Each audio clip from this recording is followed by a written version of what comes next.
Hello, everyone. My name is Itiel Shwartz, and I'm the CTO and co-founder of Komodor, a company that helps you take the complexity out of Kubernetes. Today, we're going to talk about what happens when our cloud-native application doesn't work that well. How can we prepare ourselves in advance? And lesson learned from the hard life of troubleshooting issues in production. So I will just start by saying that when we think about our job, our ideal world is you are doing something that looks like this, writing the code, writing the feature, winning on a daily basis, and everything is just perfect. But the sad reality is that this is how our life looks like as developers and as DevOps. On one hand, we have our code that should have worked, but for some reason isn't working, or even more badly, we have our code that shouldn't have worked, but somehow worked so far, and now we need to understand what is happening in production. The goal of my talk today is to help you understand how using good monitoring and observability, you can do more out of one, basically having fun, and less out of two, basically suffering every day at your job. So I'm not going to speak too much about the basic, but it is important to say that the three pillars of observability are super critical in order to understand your state and how to troubleshoot your application. The first one is metrics, simply understanding the CPU, the memory, the latency, all of the high-level KPIs and like SLO for your application. Those things are super important just to assess what's the status of your application. The second thing is the logs. Logs are like small, very hints that allow you to understand, given a problem, given an issue, what really goes down inside the application level. They are super helpful, and you should really spend your time adding logs because they will help you once you're going to have an issue. The third thing is distributed tracing. This is true only in cases when you have multiple applications. They allow you to understand, given a single request, how did it behave inside our system. They allow you to know where did the request fail, where it took too much time. And it is basically like an X-ray for your system, super helpful if you're using distributed compute. But now I want to share with you a personal story of mine. It's a bit sad. I was an on-call and I had a really good friend wedding that was happening that evening.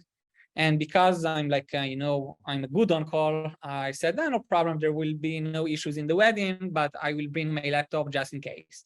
So I'm getting myself already ready, prepared, putting perfume, putting nice clothes, going to the bus that should take me to the wedding. And then all of a sudden, PagerDuty calls me and alert a problem in one of the services.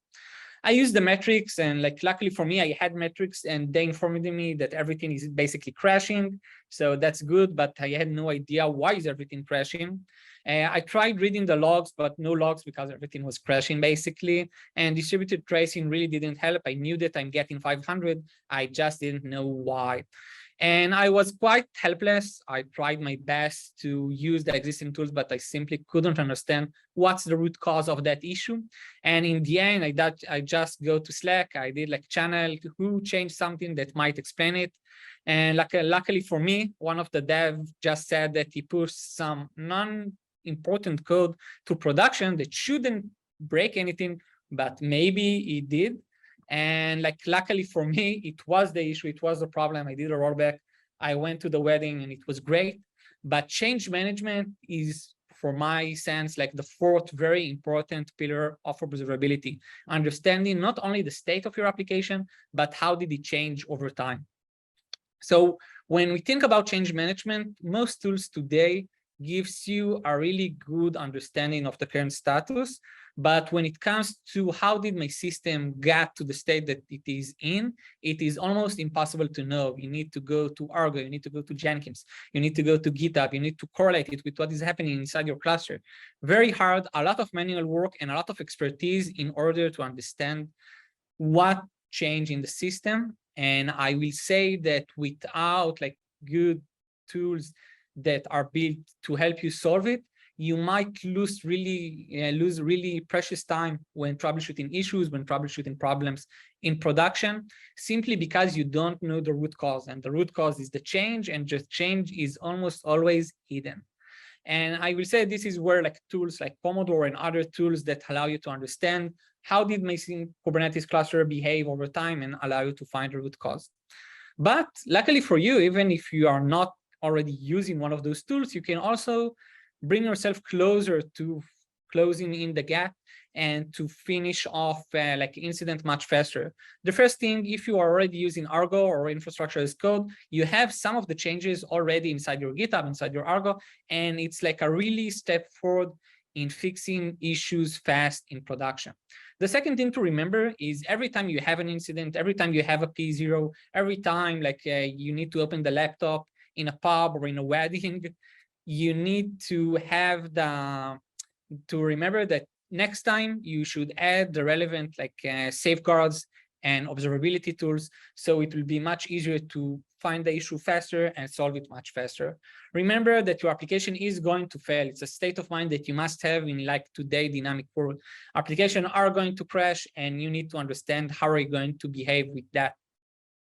Proactively adding those tools, those metrics, those logs, those distributed tracing traces. So once you have an issue, you will be able to solve it really fast.